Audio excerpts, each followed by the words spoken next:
Assalamualaikum warahmatullahi wabarakatuh. Perkenalkan, nama saya Khairul Anam dari Prodi Ekonomi Syariah kelas C. NIM 20 38 30 31078. Baik, saya akan menjelaskan tentang faktor-faktor yang mempengaruhi akhlak.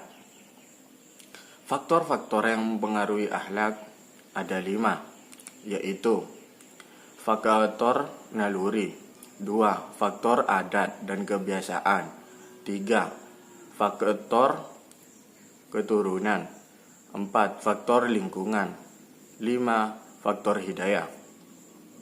Faktor insting atau naluri. Naluri ialah sifat yang dapat menimbulkan perbuatan menyampaikan pada tujuan. Naluri menyangkut pola-pola perilaku dan respon yang kompleks. Tidak dipelajari, muncul begitu saja dari kelahiran filogenetik. Naluri juga diartikan sebagai tenaga psikis di bawah sadar. 2. Faktor adat dan kebiasaan.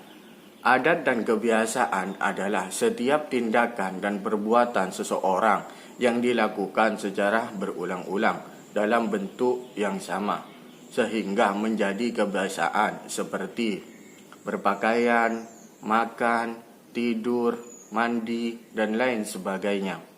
Sedangkan menurut Hamzah Yaqub, adat atau kebiasaan adalah perbuatan yang selalu diulang-ulang sehingga menjadi mudah dikerjakan. Perbuatannya yang telah menjadi adat kebiasaan tidak cukup hanya diulang-ulang saja, akan tetapi harus disertai kesukaan dan kecenderungan hatinya. Jadi segala pekerjaan jika dilakukan cara berulang-ulang dengan penuh kegemaran akhirnya menjadi biasa.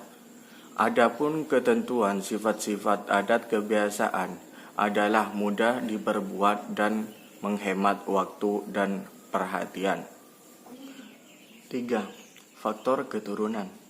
Faktor keturunan ini berangkat dari aliran nativisme yang meyakini bahwa berkembang manusia dipengaruhi oleh pembawaan yang diterima orang tuanya, sedangkan pengalaman atau lingkungan tidak berpengaruh sama sekali. Hereditas dapat diartikan sebagai pewarisan atau pemindahan biologis karakteristik individu dari orang tuanya. Pewarisan ini terjadi melalui teori genetik yang dimulai dari pertemuan antara 24 kromosom dari ayah dan 24 kromosom ibu. Berdasarkan teori di atas dapat disimpulkan bahwa sifat, watak, bakat, kecerdasan, perilaku seseorang adalah dipengaruhi atau dibentuk oleh faktor keturunan yang diwarisi oleh kedua orang tuanya. Faktor lingkungan. Faktor lingkungan dipengaruhi oleh aliran empirisme. Empirisme adalah kebalikan dari nativisme. Paham ini menekankan pentingnya pengalaman, lingkungan, dan pendidikan sebagai faktor yang mempengaruhi perkembangan. Dengan kata lain, bahwa perkembangan manusia hanya tergantung pada lingkungan dan pendidikan, sedangkan pembawaan tidak berpengaruh sama sekali. Paham ini mengajarkan bahwa semua anak terlahir dalam keadaan kosong, tanpa membawa bakat, inteligensi, dan keberwibawaan. Akan jadi apa anak itu seterusnya, tergantung pada pendidikan dan lingkungan sekitar. 5. Faktor hidayah.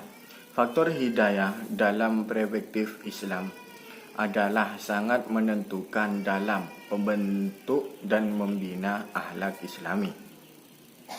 Hidayah merupakan petunjuk ke jalan Allah yang hanya diberikan kepada yang dikehendakinya, dan demikian hidayah merupakan otoritas dan kewenangan dari Allah Subhanahu wa Ta'ala. Allah Subhanahu wa taala bersabda dalam Al-Qur'an bahwa tidak satupun orang yang bisa memberikan hidayah meskipun Rasulullah sallallahu alaihi wasallam. Jadi, manusia sebagai makhluk yang berakal tentu untuk memiliki akhlak yang baik.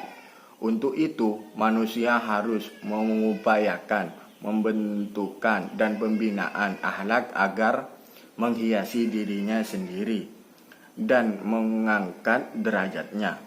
Ini pelajaran bagi kita. Jika kita memiliki akhlak baik, maka kita akan disenangi oleh Allah Subhanahu wa taala dan sesama manusia. Mungkin hanya ini yang dapat saya sampaikan, kurang dan lebihnya mohon maaf. Akhirul kalam. Assalamualaikum warahmatullahi wabarakatuh.